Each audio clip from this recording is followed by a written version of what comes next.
Car's full of crap. Moving into the new house. Moved out to the country for 1 year before everything. And we're generating quite a bit of profit on the sale, which is nice. But that's not why we're moving. We're moving because we miss certain things from city life, and the kids are just a little bit too young to really enjoy the 10 acres. There are restrictions on the property, so we can't really have like animals as much as we might want. And I just decided it's not really time for me to kind of take the farming lifestyle. I still have a lot of work to do. So the Better Human School and the flagship program, Better Human. So I'm going to be working on my mindset coaching program and also taking on clients to help with mindset coaching, business coaching, personal development, habits, productivity, really everything you need, but mostly focused on how you think. And that's also what the Better Mind program, it's going to be my flagship group coaching program I'm going to be doing that I'm really excited about. I was thinking as I was driving here about change and how hard it is for us to change our minds and how much most people resent and resist doing so. And then I heard in an audiobook about Danny Kahneman, who was a Nobel Prize winning economist and psychologist. There was some anecdote about how he was like happy that he was wrong, and he was happy that this new research came out that allowed him to change his mind. And that was a surprising thing. That's why the author highlighted it. And what he said was something to the effect of, well, I love being wrong, because when I realize I'm wrong and I change and update my beliefs, I'm now less wrong than before. And I was like, wow, that's an interesting, powerful way to be dedicated to becoming better and thinking better. And it's not in our human biology, okay? So let's explain real quick, why is it so hard to change your mind? Well, in our ancestral past, small hunter-gatherer tribes, we lived together in small, close-knit groups, anywhere from 20 to, 100 would really be pushing it, but let's say 20 to 60 mixed sex Homo sapiens lived together, traveled together, hunted together, slept together for their entire lives. What that meant was, if you had beliefs in your group about certain areas that were dangerous, about certain foods you shouldn't eat that might be poisonous, and about certain people or things that might be dangerous or unknown, you had to have everybody think alike in those situations, because anybody that wouldn't have respect to those beliefs would have been a threat to the entire group.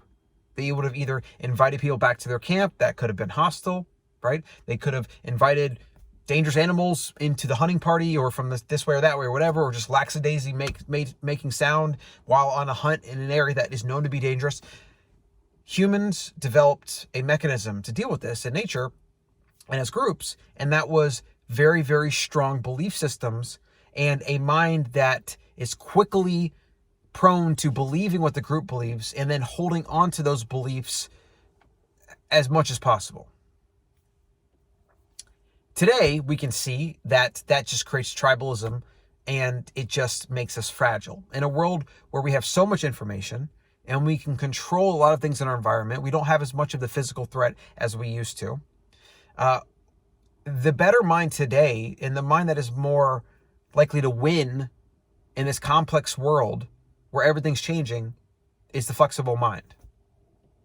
We can then take a look at the universe and just science for a second. We know that the only constant in the universe is change. Everything's changing. Everything's dying. Everything's regressing to disorder or to entropy. That's the only constant there is. So if you go through life with fixed mindset, with a rigid belief system that is not changing and that resists change, and you live in an environment where things change all the time, and in fact, the only real constant is change, what do you think that sets you up for? It sets you up for failure. It sets you up for failure in everything. And this can be applied to your diet, your lifestyle, your health, to obviously politics and things like that, but everything. Now, I'll give you one tip that can help stave that off a little bit. When you focus on first principles, on just fundamental things that you know for sure, and you build that into your operating framework as just a standard way you do business in everyday life, right? You remove a lot of the dangers of rigid belief systems because you actually don't have a lot of time and energy to form rigid beliefs and have strong opinions about things. You just ask yourself, like, what do I know for sure here? Okay, what do I want? What's my goal? I usually want some kind of goal. I want to remove some pain or find some pleasure. And so is this thing that I'm obsessing about or needing to be right about, is this helping me, getting me closer to that goal? Or is it keeping me more rigid, more solid, more pulled back? And that's, the question you have to ask yourself always about everything. But when it comes to first principles, when you think in first principles, you can really remove a lot of the nuance on all the fuzzy gray areas and just go down to the basics, go down to the foundation and just say, everything above this that I don't know for sure, I'm going to let it go. But these things I know for sure. So let me think about this. How can I use this foundation to get where I want to go? And that's fundamentally the big idea that has led me at this point in my life to doing what I'm going to do next and focusing on helping people change through their mindset and through behavior and how they think.